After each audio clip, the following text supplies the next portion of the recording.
हथियारों के मामले में इजरायल को दुनिया का एक बहुत ताकतवर मुल्क माना जाता है। इजरायल का एरो एयर डिफेंस इतना ताकतवर है कि इजरायल दावा करता है कि अगर 2000 किलोमीटर दूर से भी कोई मिसाइल इजरायल की तरफ लॉन्च होती है तो मिसाइल लॉन्च होते ही इजरायल का एयर डिफेंस सिस्टम एक्टिव हो जाता है। जब तक इजरायल अपनी एयरफोर्स के माध्यम से गाजा पट्टी पर बमबार्डिंग करता रहा, तब तक इजरायल के सैनिकों के मारे जाने की संख्या का आंकड़ा लगभग स्थिर रहा। लेकिन जैसे ही इजरायल ने अपना ग्राउंड ऑपरेशन शुरू किया, इजरायल के सैनिकों की मौतों की संख्या लगातार बढ़ती गई। लेकिन अब जो समाचार फिलिस्तीन के अखबार छाप रहे हैं, उससे ऐसा लग रहा है कि इजरायल की सेना और इजरायल की सरकार इजरायल के सैनिकों की मौत के आंकड़ों को छुपा रही है।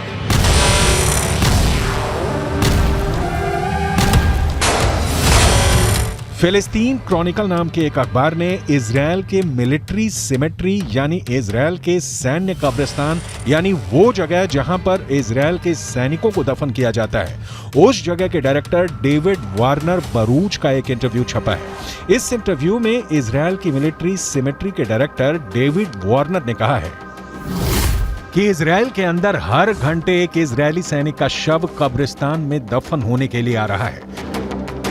इस इंटरव्यू को फिलिस्तीन के अरब देशों के अखबारों ने हाथों हाथ लिया और यह दावा किया कि इजरायल के सैनिकों की मौत का आंकड़ा आधिकारिक आंकड़े से कहीं ज्यादा है। जेरूसलम के पश्चिमी इलाके में माउंट हर्जल कब्रिस्तान है और यहां पर इजरायल की सेना में काम करने वाले सैनिकों को दफनाया जाता है। मिडल ईस्ट मॉनिटर नाम की एक और न्यूज वेबसाइट में इस कब्रिस्तान के डायरेक्टर डेविड ओरेन का बयान छपा है। पिछले 48 घंटे में 50 इजरायली सैनिकों को दफनाया गया है।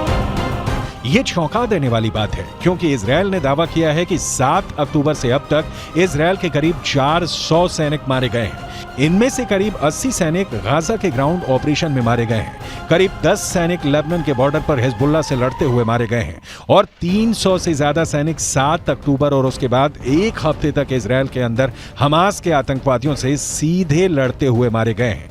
लेकिन फिलिस्तीन के अखबारों का दावा है कि ग्राउंड ऑपरेशन में इजरायल के सैनिकों के मारे जाने की संख्या आधिकारिक आंकड़ों से कहीं ज्यादा है।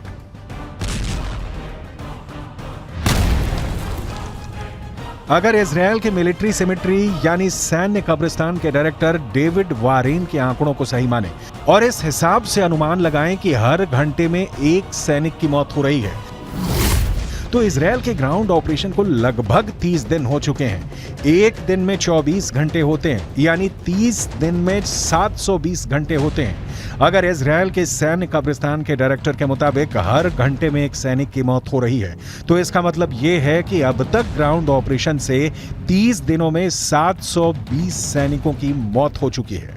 यह सिर्फ एक अनुमान है, इसकी पुष्टि नहीं की जा सकती है। इतना ही नहीं, हिजबुल्लाह ये दावा करता है कि लेबनान के बॉर्डर पर जो जंग चल रही है उसमें हिजबुल्लाह के 80 लड़ाके मारे गए हैं, जबकि इजरायल के करीब 10 सैनिक मारे गए हैं। जबकि हिजबुल्लाह को सपोर्ट करने वाले देश ईरान के सर्वोच्च नेता खामनेई भी ये बयान जारी कर चुके हैं। इजरायल के ज्यादा सैनिक मारे गए हैं, लेकिन इजरायल आंकड़ों को छुपा रहा है। अब ऐसे में सवाल ये उठता है कि क्या वाकई में इजरायल की सेना अपने मारे गए सैनिकों के आंकड़ों को छुपा रही है? इजरायल की सेना प्रोपेगेंडा वॉर में हमेशा सबसे आगे रहती है और आज भी इजरायल और हमास के युद्ध में अगर देखा जाए तो हमास के पक्ष में बात करने वाले गाजा पट्टी के फिलिस्तीनी पत्रकारों की हालत बहुत ज्यादा खराब है। गाजा पट्टी के अंदर लगातार हुई बमबारी में अब तक करीब 45 पत्रकार मारे जा चुके हैं जो फिलिस्तीन के मुद्दे को कवर कर रहे थे। अब ऐसी स्थिति में गाजा के संचार तंत्र पर इजरायल का 75% कब्जा है और इजरायल जो चाहता है वही सूचना गाजा से बाहर निकलती है, क्योंकि गाजा के अंदर इजरायल की सेना अपनी पकड़ को मजबूत कर रही है। और जहां तक इजरायल के सैनिकों के मारे जाने की संख्या का सवाल है, तो यहां एक और बात जाननी जरूरी है कि इजरायल की डिफेंस फोर्स खुद को एक सुपीरियर आर्मी यानी सर्वश्रेष्ठ सेना की तरफ प्रस्तुत करती है और ऐसे में वो कभी नहीं चाहेगी कि वो अपने सैनिकों की मौत के ऐसे आंकड़े पेश करे जो दुश्मनों के मुकाबले ज्यादा हो। लेकिन यहाँ पर नोट करने वाली बात यह भी है कि इजरायल की ये सैन्य नीति है कि वो हमेशा दुश्मन के 10 गुना आदमी ज्यादा मारता है और अब तक के आंकड़ों पर गौर करें तो गाजा के अंदर 15,000 से ज्यादा लोग मारे जा चुके हैं और करीब 7,000 लोग मलबे में दफन हैं। इनमें से मारे गए बच्चों की संख्या तो करीब 7,000 हो चुकी है। यानी गाजा में एक बहुत बड़ा नरसंहार हो रहा है। लेकिन उसके बाद भी अमेरिका के नेशनल सिक्योरिटी काउंसिल के प्रवक्ता जॉन किर्बी ने पत्रकारों के सामने एक प्रेस कॉन्फ्रेंस में यह कहा है कि गाजा पट्टी में कोई नरसंहार नहीं हो रहा है। ये पूरा बयान आपको सुनाएंगे और इसके आगे आपको ये भी बताएंगे कि कैसे जॉर्डन भी गाजा पट्टी के जख्मों पर नमक छिड़क रहा है। लेकिन सबसे पहले अमेरिका के उस पाखंड के बारे में बताना जरूरी है जो बिल्कुल साफ नजर आ रहा है। यूक्रेन और रूस के युद्ध में जब पुतिन की मिसाइल यूक्रेन पर कहर बनकर टूट रही थी और करीब 1,000 यूक्रेनी बच्चे हताहत हुए थे, तब अमेरिका ने यह कहना शुरू कर दिया था कि पुतिन नरसंहार कर रहे हैं। लेकिन गाजा पट्टी के अंदर हजारों मौतों के बाद भी अमेरिका इसे नरसंहार नहीं मान रहा है। यह अमेरिका के दोहरे मापदंडों का बुक टेक्स्ट एग्जाम्पल है।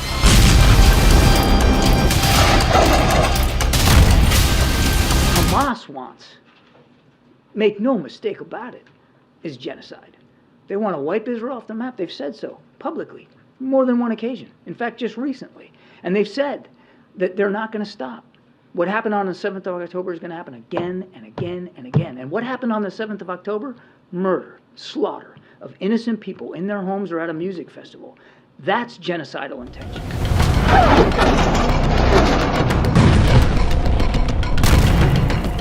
मलेशिया के प्रधानमंत्री अनवर इब्राहिम ने कहा है कि यूक्रेन की घटनाओं को नरसंहार मानना और गाजा पट्टी की मौतों को नजरअंदाज करना वैश्विक पाखंड है। दूसरी तरफ अगर देखा जाए तो अब तक गाजा पट्टी के अंदर 30,000 से ज्यादा लोग घायल हैं और गाजा पट्टी के अस्पतालों की हालत क्या है ये पूरी दुनिया को नजर आ रही है। जॉर्डन ने गाजा पट्टी के घायल लोगों के लिए इजिप्ट के अंदर एक फील्ड हॉस्पिटल बनाया है। किंग अब्दुल्ला के बेटे खुद इस अस्पताल की निगरानी करने के लिए गए। लेकिन आपको जानकर हैरानी होगी कि इस फील्ड हॉस्पिटल में मात्र 40 बेड हैं, जबकि गाजा के अंदर 30,000 से ज्यादा लोग घायल हैं।